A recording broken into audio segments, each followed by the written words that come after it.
Hi everyone, I'm Ken from CryptoTradingKS. If you're new, welcome, and welcome back KS family. Welcome to the CTKS Quick News Service, something I put together to help you to stay on top of crypto-related news. We travel around the globe together to see what is happening in crypto. As we do our travels, keeping in mind Rule 189 is really important. Sensational news is the only news. For example, an article came out today. IMF warns of serious risks for Central African Republic's adoption of Bitcoin as legal tender. We tend to trust the headlines, and that can be a really big mistake. We need to look more deeply into the news. In case you missed that previous news, the Central African Republic is now the second nation in the world to adopt Bitcoin after El Salvador, and the IMF, supposedly the International Monetary Fund, is not happy.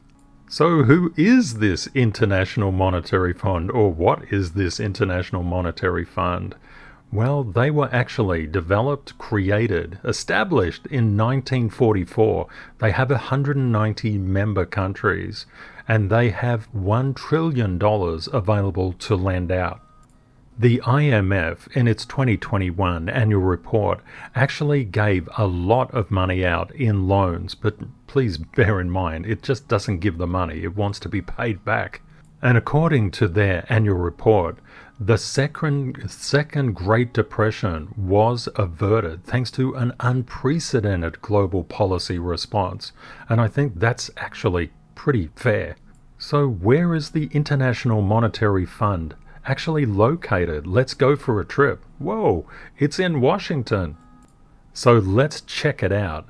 IMF in Washington. Let's go for a deep dive. So you can see the International Monetary Fund is next to the Embassy of Mexico and just near the Passport Office and quite close to the George Washington University and the US Department of State. We always fact-check the news, so it's pretty important to go for a search on the IMF's website. We're going to look for Bitcoin, and actually we want to look at Sub-Saharan Africa. And we've found one particular article, Press Briefing, Regional Economic Outlook. Let's check that one out. This press briefing was by Abe, who's the director of the IMF Africa Department. When we talk about serious risks, we would think that that would be top and center. So let's have a look in that particular article for Bitcoin. So as we look through this particular piece, where is Bitcoin? Oh, there's a lot of stuff before Bitcoin is even mentioned. Oh, it's mentioned here. And is it mentioned by the director? No, it's mentioned by a questioner, somebody from the audience.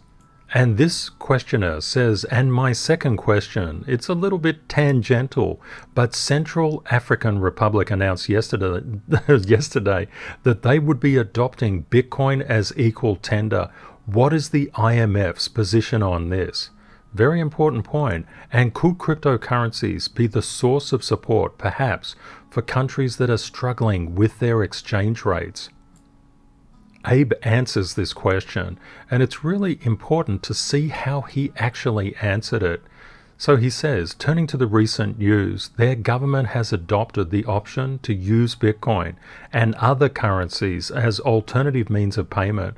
I think the point we would stress here, first, and don't forget this is a transcript, so there's a lot of I means in here. First, that this is a very new legislation and we're really trying to understand the full impacts of this. Abe just sees it as a move towards digitization and central bank regional currencies. And he says, I quote, I think it can contribute to a robust payment system, settlement system in our countries. But he goes on to state, but, just adopting willy-nilly, the readiness to use Bitcoin, etc., is something that has to be looked at very, very carefully. You have to make sure, that the legislative frameworks in terms of transparency of financial flows, the government's governance framework, around it is all robustly in place, that you have a robust payment system. And he also talks about inclusion. So the questioner was not happy with that. He said, sure, thanks a lot. I have a question, but I want to ask one follow-up. To that previous question, issues arise like El Salvador and the IMF and its criticism of them adopting Bitcoin. So I just want to know if you can say, did they speak with the IMF, I guess, before making the announcement, and do you have any guidance? Abe then goes on to say, we do have a small section in the report on central bank digital currencies. He also goes on to say, you know, at the IMF, this is a very important new area of work that we are developing and supporting those countries that are coming to us for capacity development assistance. So it is a new area and one where I think a lot of learning needs to be happening as it is rolled out. And then he goes on to talk about political instability and coups and all sorts of things that are very commonplace in Africa. So this begs the question, serious risks and Bitcoin. And if we go back to the search of the IMF and we look at that, June 15th, 2021, March 2nd, 2020, January 10th, 2020 as well, we only get 3 hits on that. Not even a search result for El Salvador. This is really quite interesting. The media can actually blow things out of proportion. And the media is trained to write compelling headlines that make you want to look. So the question is, where is the Central African Republic? Let's zoom out of Washington. There we go. So we can see it's in the middle, pretty much the middle of Africa, just near Chad. Hey Chad, how you going? And near Sudan, Ethiopia, Uganda, DRC. Gives you some kind of context for where they're talking about. So please let me know in the comments, what do you think of that particular article? What do you think of the response by the person on the ground, the director there in Africa? Was that director actually slamming Bitcoin as a systemic risk or something else? Please let me know in the comments. It's really important to talk about these kind of things. In other news, 455 million WordPress websites can now accept Dogecoin. Here's how. And we're going to look into this. So what is it all about? According to this post on Twitter, we can see this particular person, Inevitable360, has actually created a free plugin that's now available for download on the official WordPress directory. So if we go across to the official WordPress directory, what do we see here? We see active installations, fewer than 10. So what are we actually doing here? This is a news with a difference. We actually fact check the news, Rule 98. This is part of what every crypto technical analyst does. We're really aware that the news is sensationalistic by nature. When people would look at a headline like this, they would say, wow, Doge is going to the moon, I need to get in. So we can follow up a little bit more. What about hits for Easy Dogecoin Gateway? Looking through it, we can see that there are some Dogecoin payment gateways already. Some of them include CoinGate, Coin Payments, Now Payments, Crypt API. And here's another open source payment gateway.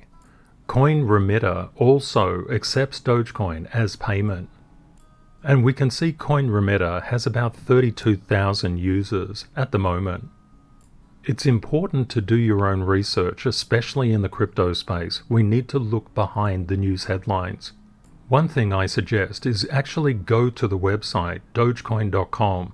This is the project's actual physical website, so to speak, and educate people. If we click this button on Educate, we're going to go into the subreddit. So what we can see here for newbies, and we saw recently, yesterday, that Gucci was accepting Dogecoin for crypto payments.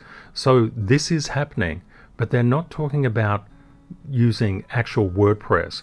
So this could be a good thing to actually double and triple check. You really need to be careful in the crypto space. And this is not talking about Dogecoin. This is talking about every single crypto project. In other headlines, Tron stablecoin USDD went live this week. Here's how Tron reacted, or TRX.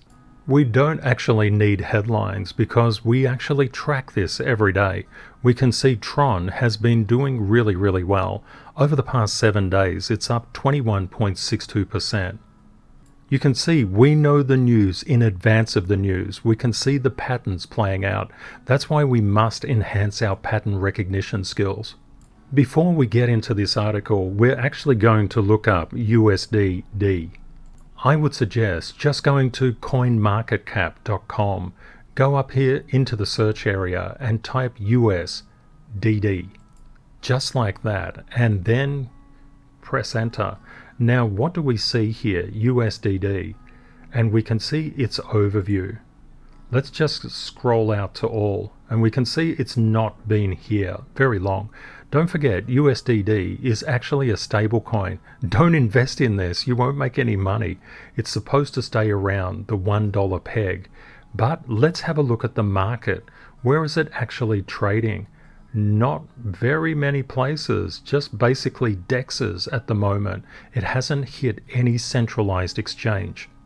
If you went out and bought USDT, Tether, or USDC, Circle, and were expecting price appreciation, you'd be really disappointed because these stable coins just hover around the $1 peg. They, of course, go up and down, and that's just a part of natural market function.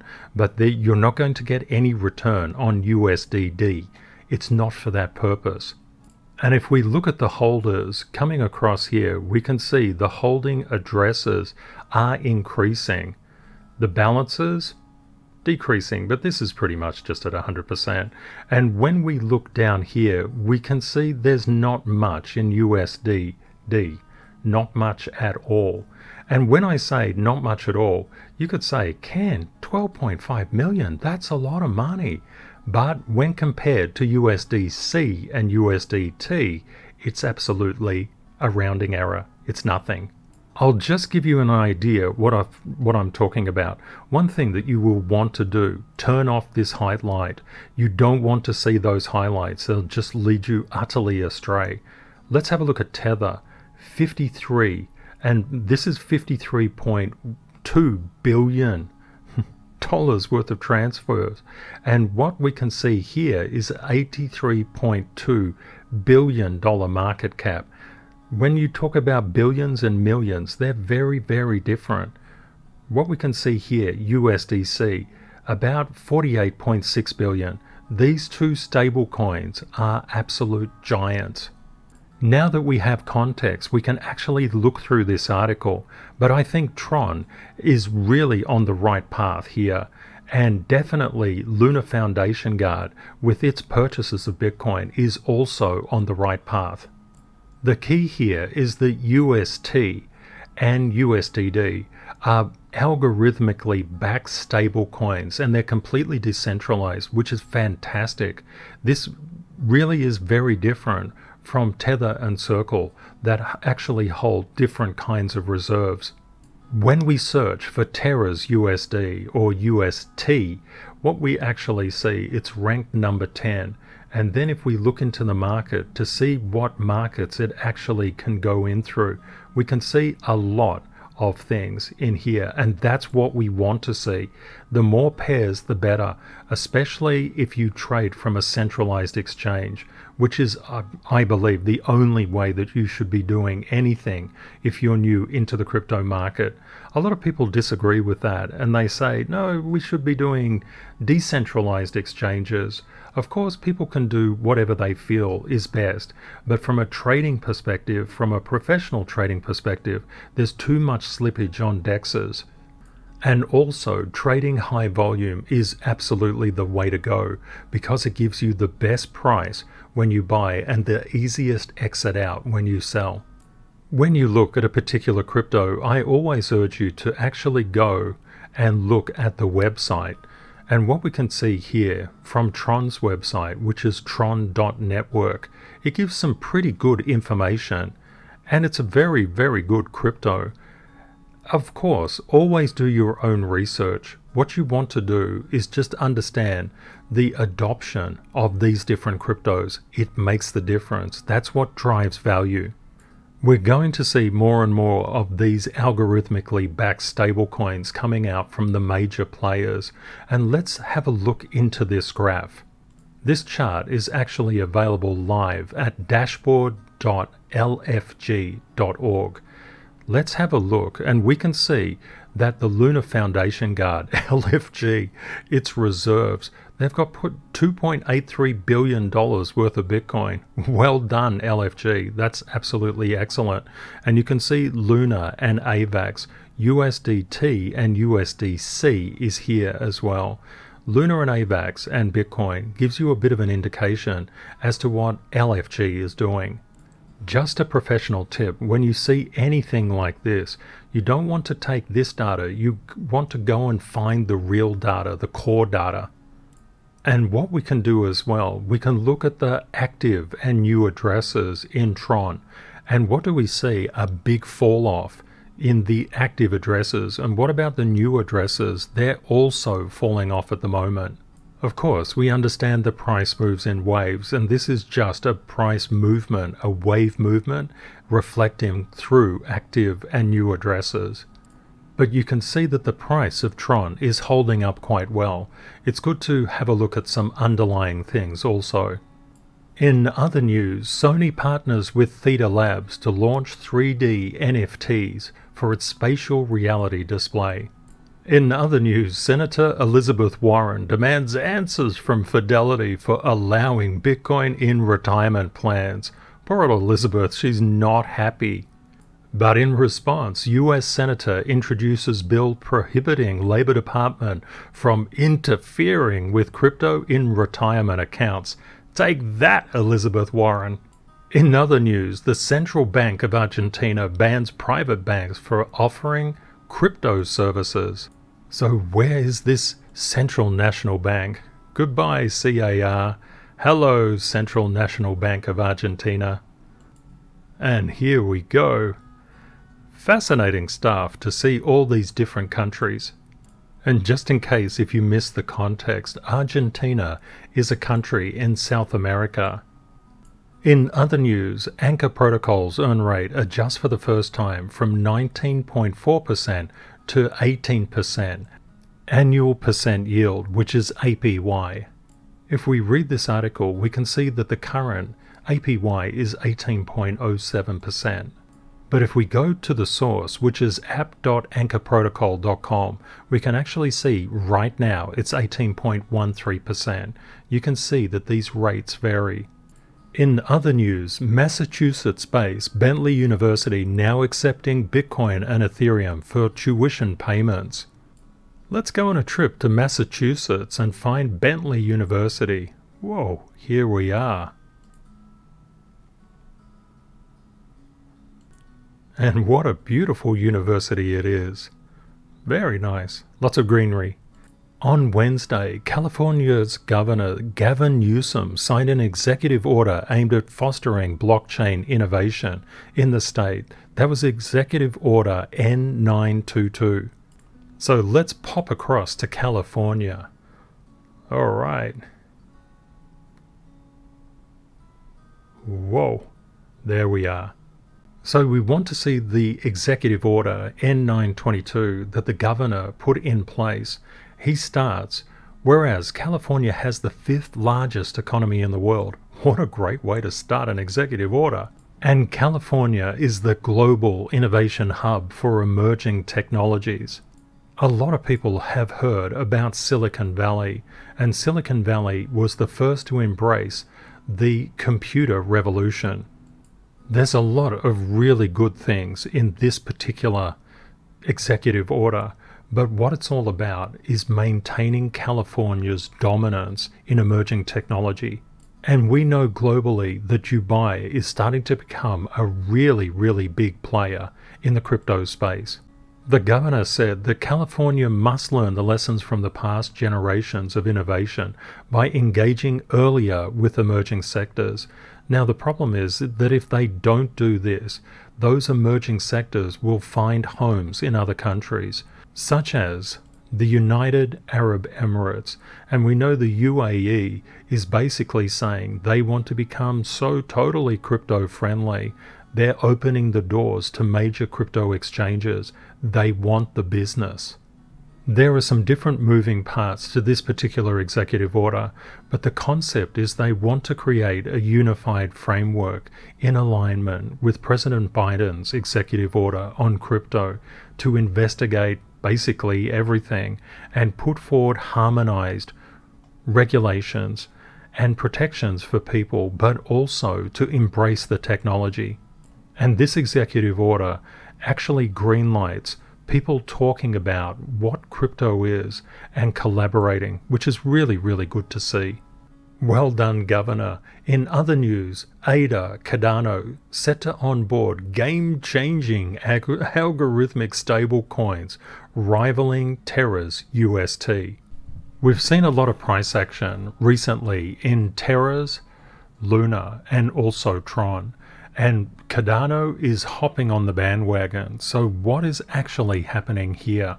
Algorithmic stablecoins, which ADA is seeking to introduce, are stabilized by other cryptocurrencies, and they're not collateralized by fiat currency. They're truly decentralized. And the benefit of that is they're very, very transparent. USDT, Tether, ran into a lot of problems with the Department of Justice quite some time ago for a lack of transparency. These collateralized cryptocurrency algorithmic stablecoins are designed to overcome that problem. So what is Cardano's algorithmic stablecoin going to be? It's called DGED. It was first announced in September of last year and is expected to pay fees on the ADA network. It's now currently live on the testnet. This sounds pretty good, but let's check the reality out. That's what crypto technical analysts do. We look at the reality. We don't care about promises. The first thing that we can do is to look on CoinMarketCap for DGED. No results found. This means that DGED is not one of the 19,332 cryptos measured by CoinMarketCap. According to that blog post, DGED will be stabilized by ADA and backed by Shen. Let's have a look into Shen. Of course, we know ADA exists and it's a major crypto project. Doing the same thing again, Shen does not come up. So we're going to have to look a little bit more deeply into DGED and Shen. If we go to dged.xyz, what we can actually see is the DGED stablecoin and the Shen reserve coin currently here, but they're very, very low values. And we also know that they've not hit the crypto market, but that's what they're saying. They're just on the testnet at the moment. So if we went across to the DGED stablecoin, we can see minting of DGED tokens is currently unavailable due to low reserve ratio. And we can also see that Shen is also unavailable. And actually I just found that the website crashed. Something to keep in mind, Cardano and IOST, so they've revealed that plan to do these algorithmic stablecoins, but we know it's really early days yet. But this could be an opportunity in IOST and indeed in ADA, but we have to weigh that off against the fact that DGED was first announced in September of last year. And in another article, and this is why you really need to dig in and do your research, DGED, an algorithmic stablecoin that will be launched on the Cardano chain as the official issuer of DGED, the COTI team. Just remember that, COTI is a player in here. I wanted to let you know that I've added COTI and IOST into this particular noodle diagram because I want to track them for you. And also in the news, Ethereum dominates the NFT market with 8.5 billion in sales in Q1 of 2022. When people say the crypto market is going to zero, How can it go to zero if it's making so much money? This article talks about Messari's NFT Q1 of 2022 market rundown, and they've said that $10 billion in NFT sales occurred, with $8.5 billion worth of sales volume being channeled through the Ethereum blockchain. And there's no question that Ethereum is the dominant player in the NFT marketplace. And it's helpful to understand what kind of volumes are going through these NFT marketplaces. They're really substantial. OpenSea recorded 1.36 billion in the last 7 days. In the last 24 hours, they reported nearly $72 million worth of sales. The CTKS news service is very, very different from other news. What we seek to do is to understand what the actual truth of the news is. We do a lot of digging because we want to understand. Many times you'll see a news headline, for example that Dogecoin news headline, saying hundreds of millions of websites are going to start accepting Doge, but you also see 10 installations of that software. And other times you can dig underneath the news and figure out, just like we saw with the Central African Republic, that what is said and what is reported is not often the same thing. So we need to really dig beyond the hype, below the hype. We need to understand unemotionally and professionally what is going on underneath the news. Have you ever been caught in that situation of looking at a news headline and saying, "Oh, this is so fantastic, I'm going to buy," and then to read further, or maybe wait a couple of days or a week or so to find that news headline was completely misrepresentative of what the actual situation was? This is a really good thing to discuss in the comment section on YouTube. The news is sensationalistic by nature. And I hope this analysis helps to remove the fluff from the news and just walk the middle path. What is the reality? Not what is the promise, what is the reality?